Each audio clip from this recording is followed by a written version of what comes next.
Hi, my name is Kira Torres. I suffer from substance abuse disorder, and I have been clean from heroin for 6 years now. I'll have 7 years in January. So I just kind of want to explain a little bit more about my story in depth,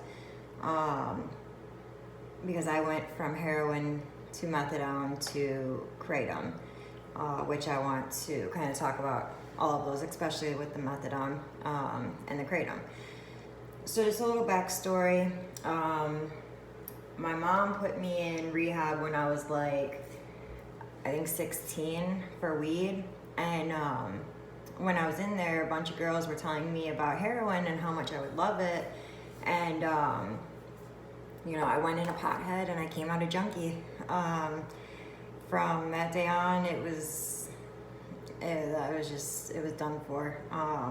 I was gonna find dope and it found me. I didn't even have to find it. I just learned the lingo in rehab. So I ironically just ended up hearing some guys talking about going to the spot, because you see in Chicago, it's like open air market. Like the dope boys stand on the corner and they just wait for you to pull up, do the exchange and roll out. So I remembered in rehab, dope spot was where you went and got dope. Dope meant heroin. So that was kind of how my heroin journey began. I think I was 16 or 17. I overdosed right away. I think I was in a coma or something. I wasn't awake for a while. And I ended up going back to rehab in Minnesota. My mom took me to one of the top rehabs in the country, Hazelden. So I went there and I did not succeed at that rehab either. Ended up going to a halfway house in Rockford, Illinois. And I was there for a while. And then I think I was there so long they just unsuccessfully had me go, or I left. I don't even remember, I don't know. But so after that is when I started shooting. I met somebody and it was all downhill from there. The only good thing out of that was my daughter, but because of my addiction, she went straight to my mom. And then my son I put up for adoption because, addiction is selfish and I was just in it too deep, and I wanted the kids to have a good life, and I knew they weren't gonna get it with me because I was living on the streets homeless, I was sleeping in abandoned buildings, I was pretending that I was traveling and I'd sleep at the airport, I'd sleep on the subway, I've slept on the side of the expressway before, in the bushes, motels, anywhere I could lay my head, that's where I slept. If one of the friends ended up getting an apartment, we'd crash there and whatnot, but for the most part, yeah, I was just on the streets. I tried doing the AA-NA thing. If it works for you, that is so awesome. I totally support it, but it wasn't my thing. I think there's more than one way to get clean, and I don't think AA-NA is the only way. If it's your way, that's awesome, but it's not my way. So anyways, I did the whole AA-NA thing for a while, and I always relapsed with people there because, people go high, they're trying to get clean, but they're not ready to get clean, or they relapse, and then next thing you know, you're down with them. So anyways, that's just a little bit about, a highlight about me using. I did a year in prison. I was selling heroin, me and my ex, and we ended up getting raided. I went to jail, got out, I was on probation, and then I caught a retail theft, and they gave me 2 years. So I did a year in the penitentiary. While I was in there, I met somebody who was gonna benefit my life a lot. So I'll get to that later though. So when I got out of prison, I relapsed. I tried the whole AA thing again, NA thing again. I relapsed, didn't work. And then I started getting high again, and I ended up getting on methadone. And while I was there, I met a girl who we became friends. We started hanging out. She ended up going to jail shortly after, so her roommate asked if I would watch his kids for him, and he would pay for my methadone. So I was like, all right, that's cool. You know, we can do that. It's fine. So as we did that, I was getting high while he was at work, and he didn't know. I think he knew, but didn't want to believe it. He wanted to think I was really clean. And then one day he got hit by a car and broke his ankle and was off work for like 4 or 5 months. And those were the first 4 or 5 months that I decided to actually get clean and stay clean.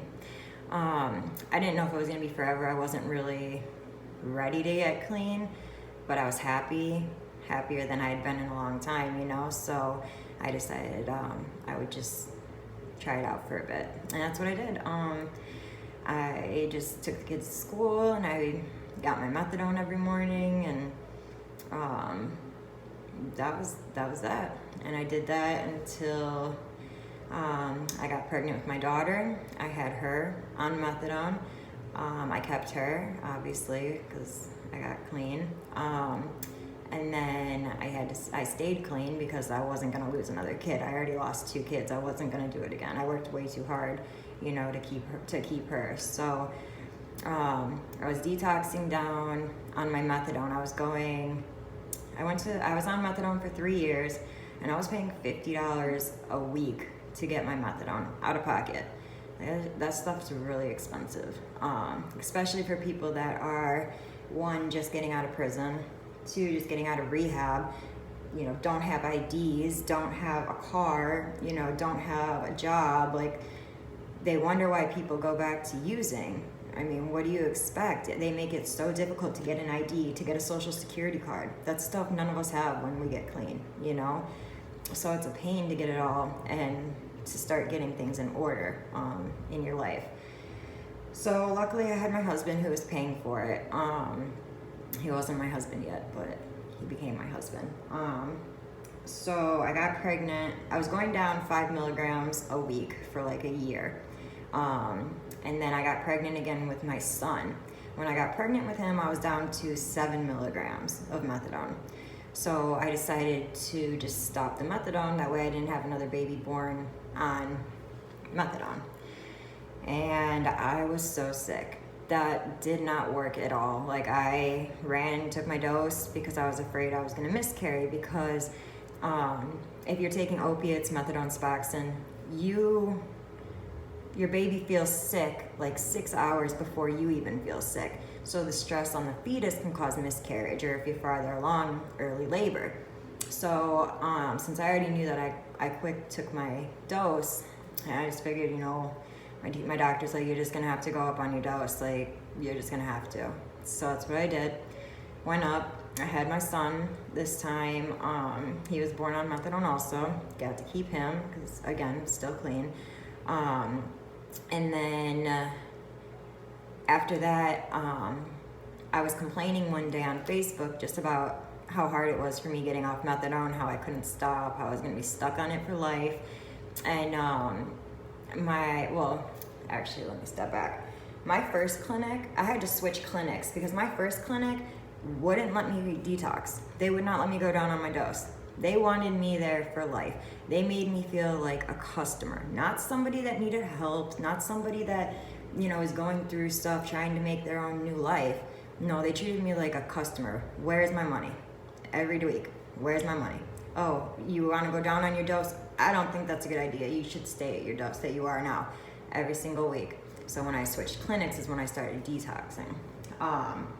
Plus that first clinic, like I said about how Chicago has dope spots and stuff, like they always had people selling dope out front, whether it be patients there or just, you know, the random guys from the block.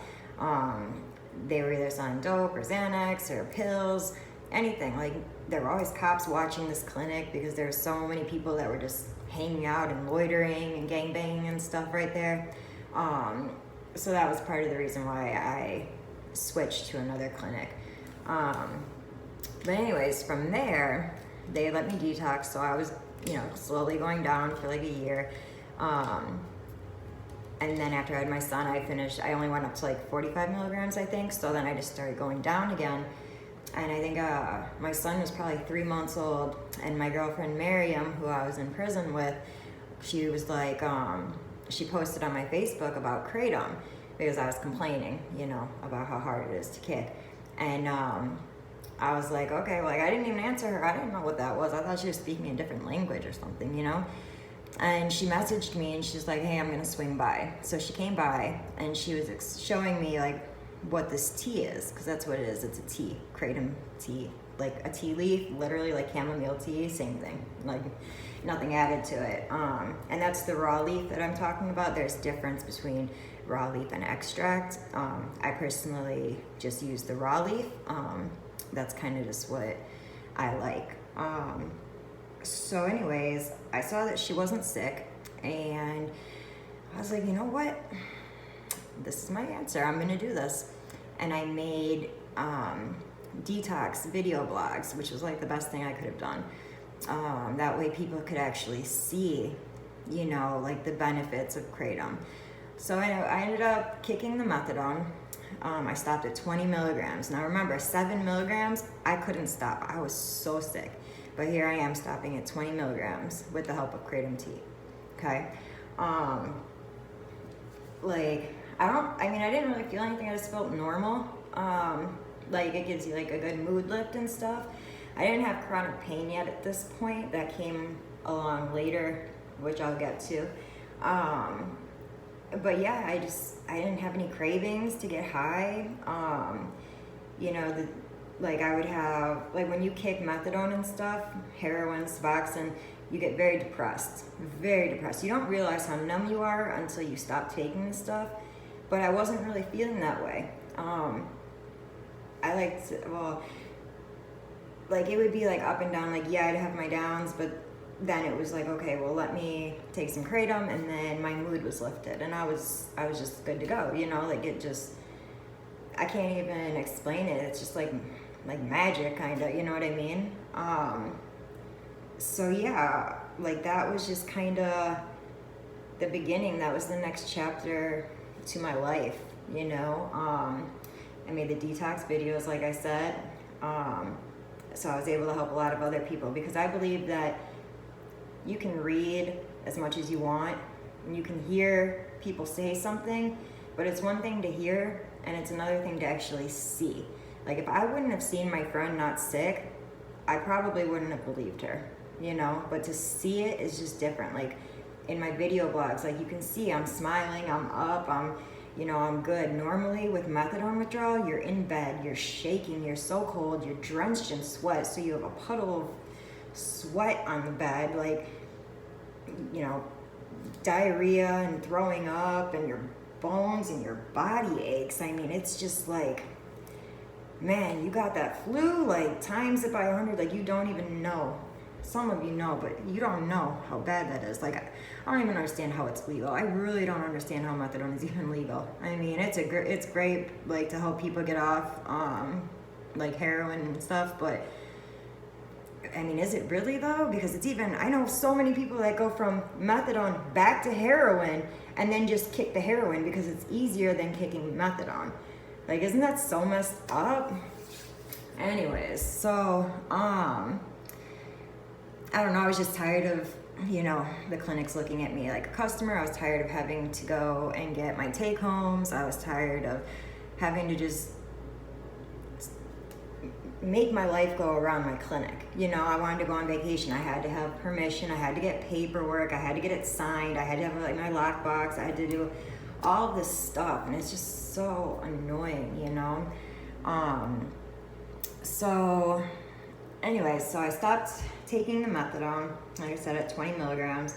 I was up cleaning, taking care of my kids. You know, I had a 1-year-old and a 3-month-old at that point. Yeah, just over 1. So, I mean, I was doing everything that you don't normally do while detoxing. So it really it made me such a believer. Like, I just wanted to kind of like help all my friends and stuff, you know, and spread the word about it, because I don't know, my life has just gone up, up, and up since starting kratom. You know, I travel and I don't have to go and sign a waiver at my clinic or anything like that. You know, I don't have to worry about running out and being deathly sick. The first time that I stopped kratom was, I don't know, a couple months, probably 6 months maybe, after I finally quit methadone. And like I had I had goosebumps and stuff, but I was told that's because it holds on to a little bit of the methadone withdrawal, but it wasn't anything. I mean, it was pretty easy. I just stopped, you know. And it's nice to be able to like go somewhere and not have to worry about, oh my God, I forgot it, now I have to go and leave. You know, like I remember I used to go see my daughter in the suburbs, and I remember once I forgot my dose and I went into panic mode, and I'm like, I gotta go. I left in the middle of our brunch, and I just went home and like tried to find more methadone from friends. Like, I don't have to do that with kratom. Like, okay, I don't have any kratom, I'm all right. You know, I might feel a little tired because that's kind of what I use kratom for. My chronic pain comes back, but it doesn't control my life like methadone did. So I guess for me, I feel like I took some notes so I wouldn't forget exactly what I was gonna say, but I don't know. So I guess I just want to get the point across that kratom tea is just that. It's a tea. You know, I have a beautiful house. I have a beautiful family. I work. I have good friends. I help other people. Like, I live an honest life. You know, that wasn't me. Like, if you're just a random normal person watching this, like, you probably would have been a victim. Like, oh, okay, that person would be good to rob. You know, like, that's not me anymore. Like, 100%, you know, it's such a great feeling. And I don't think people really understand how much goes into, you know, people with substance abuse disorder, how much goes into us getting clean, because we have to change our entire life. I mean, you gotta think about it. When you're on the streets and you're getting high, you don't care about anything except getting your next fixed and how to get money. That's it. It's the only thing you're worried about. Today, I worry about my family. I worry about my friends. I worry about everything. You know, my job. I worry about everything. I'm not selfish anymore, you know. And people that know me when I was using, they know I wasn't a pleasant person. You know, I'm nothing like I am now. I've changed 100%. And I couldn't keep a job. I couldn't do anything. I was just useless before. Even on methadone, I was just useless. Like, God, kratom just, it gives me my life back. And you know, when I turned 30 is when my chronic pain started. And let me tell you, oh my God, I can't take pain pills. If I take an opiate or any type of pain pill, my brain doesn't know the difference. It automatically sees like, oh, I'm getting that opiate, that warm rush, that fuzzy hug, you know, that feeling. And instantly I'm gonna start fiending again for heroin. I already know how it goes. I know how I work. So I don't touch any opioids, none at all. Kratom doesn't do that to me. I can go without and I'll be okay. You know, it doesn't set my brain off. You know, they try to say like it hits the same receptors in your brain as opioids, but people forget that cheese, sugar, and chocolate all hit those same receptors as well. So there's good and bad, you know what I mean? And kratom tea isn't one of the bad ones, because if it was, I wouldn't be taking it. I don't take anything that is bad. I don't do that stuff anymore, you know? Sorry, my phone died. Couple last things I want to hit on. Okay, so kratom and weed, a lot of people think they're alike. They're not.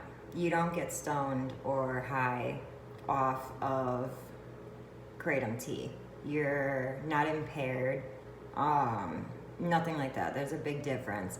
And I feel like there's a big similarity with how they made weed a Schedule 1 without really doing any research, and how they tried to do that to us with kratom too. I don't think it's fair, especially seeing how far we've come with weed, you know, now that there's medical marijuana and stuff. I think jumping to ban something isn't a good idea. It's not. I was just at the rally. I just got back, 2 days ago, the day before yesterday, in Washington, D.C., you know. We spoke with our reps, you know, just trying to educate people because they need to realize that this is changing people's lives for the better. You can't go from saying that I'm better off being a junkie, robbing and stealing from innocent people, compared to drinking kratom tea and being a loving, caring mom and wife and productive member of society, you know. I've kept myself out of jail. I've kept myself out of prison. I've done everything in my power to do the next right thing. And, you know, if I was on drugs, I wouldn't be doing that at all. So people need to see the difference. I wish I had like videos of me back when I was using, but you know, we didn't have videos, camera, phones back then. So luckily all my stupid stuff was done before the internet got big. But I just think that people need to realize how beneficial kratom is. And they need to know, and they need to hear people's stories. Chronic pain, addiction, it doesn't matter as long as you're doing better. Like, that's what should matter, you know? But yeah, I wanted to hit on the whole weed thing because people they think it's the same.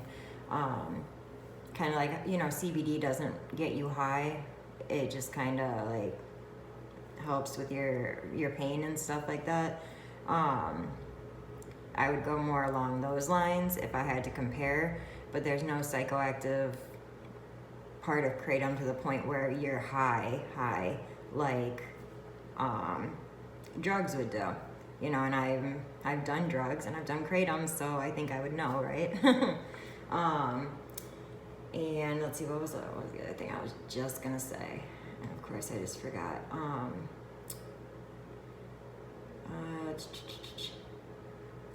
I don't know, but all I'll say is I can't be on pain management, and what kratom's working really, really well. So hopefully more people will learn about it and stand up and fight for it, because you never know who might need kratom one day. You don't know if one of your kids might end up with addiction, or something bad could happen to you or someone in your family that needs pain medicine, you know. It's always good to have an alternative. And like I said, coffee or kratom is part of the coffee family. You know, that's what it's most comparable to, really. So I guess that is most of the stuff that I want to hit on. Just know that I have my 2 beautiful stepchildren and I have my 2 babies. I am a great mom. I work hard. You know, I am a good person now, and I wasn't that way back in the day. Kratom has done more for me than anything. It's amazing, you know. So definitely learn more about it. Check it out, you know. Education is key, and that's really what we need people to do, is get educated and not believe the smear campaigns or the propaganda that's being spit online. Because if you look into the autopsy reports, since they say so many people have died from kratom, you'll see that each person had other drugs in their system. That's like shooting heroin and eating a blueberry muffin and then saying that the muffin killed you. One guy was shot and murdered, gunshot wound, or he killed himself. One of the two killed himself, or somehow he was killed by a gun, and he's on that list because he had kratom in his system. It's not fair and it's not right.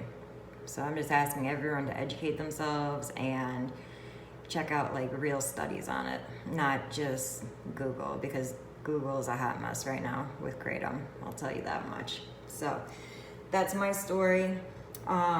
I don't think there's much more proof you can get other than looking at me, because I'm telling you, a whole different person today. Y'all lucky that I got kratom. You don't want the old me back, trust me.